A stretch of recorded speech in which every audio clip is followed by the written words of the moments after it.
Trat in your desk, and welcome to Trat's Review. Today I'll be doing a review of the anime Hayate no Gotoku. Yes, Hayate the Combat Butler. It is a romance comedy. What separates it from some of the others, if you can kind of call it that, is that, the main plot is that Hayate is a person with a ridiculously high amount of debt, and he is taken in by his mistress, Nagi. Hayate is taken in by his soon master. Well, I guess it's mistress. Mistress is the female version of the master. Hayate is taken in by his mistress Nagi, and she takes on the debt for him, and so he works for her as her butler. Her previous butler had left. They don't really go into it all that much other than the fact that he is gone. And then the series basically follows Hayate and Nagi's shenanigans, for lack of a better word, throughout the 2 seasons that it runs. There are a few more extra side series. You have Hayate the Combat Butler, Can't Take My Eyes Off You, and then Hayate the Combat Butler, Cuties. I did not watch either of those, and I also did not watch the movie Heaven is a Place on Earth. The reason why I didn't watch the other actual anime chunks is that it didn't really look like it was part of the canon. Like, supposedly it follows 6 months after the series, but looking at it and seeing some of the previews for some of the episodes is just, I don't know. The series itself did have its good moments, but there was a lot of filler and a lot of just generally goofing around. The last episode was mostly a chance just to show all the characters one more time, it felt like to me. The second to last episode at least was kind of serious, but the last episode was not so much. I was really hoping that there would be some development, like some wrapping up, not development so much, but like wrapping up. I didn't really get that. I was kind of sad about that. One thing I have to give the series though is that the reason why I didn't get an ending I really liked is because the series is still ongoing. Like, you look at the manga and it's like at chapter 412-ish. It's either 12 or 17.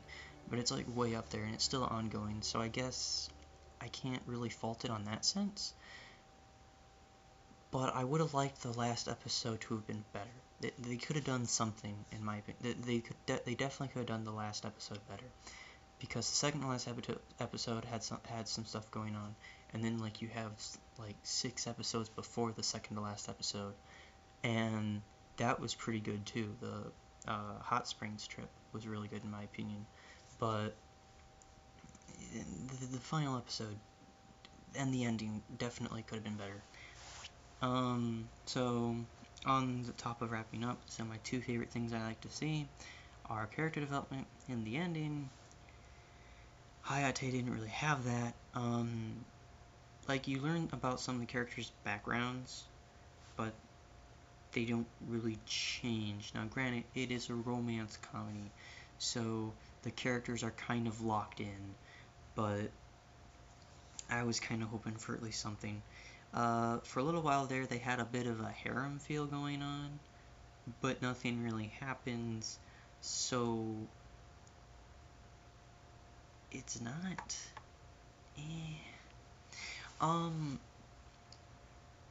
One thing I do have to say though, the main reason why I ended up picking this up and watching it is because my favorite voice actress, Rikugimiya, yes, Rikugimiya was in there. She's done the voice of Alphonse from Full Metal Alchemist, Happy from Fairy Tail, Nagi from Hayate, Louise from Zero no Tsukima, Shana from Shakugan no Shana, whole ton of voices, but she's most commonly known as the Queen of Tsundere voice. So I kind of ended up picking up the series because I just wanted to hear her voice again, and I wasn't really disappointed in that sense because I got to see, once again, good old-fashioned tsundere voice. If you want another romance comedy, or you like hearing her Kumi's voice like I do, then sure. Otherwise, I would personally have a really hard time advising it to people who just want to watch anime for the sake of watching anime, because, like I said, not a whole lot really happened. It was just, it was a romance comedy, so if you want romance comedy, then I guess go ahead and go for it. But overall, it was, I did enjoy it, but not to a really large extent like I did Magi or some of the previous ones I've reviewed. So I'm only going to have to be able to get it a 6. It wasn't bad, but it wasn't spectacular, and it wasn't. It was a tad above average because it did have a few things here and there. Like I said, there are moments where it got good, but it couldn't keep that.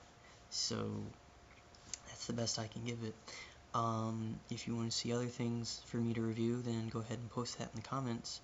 Until next time, guys, Jana.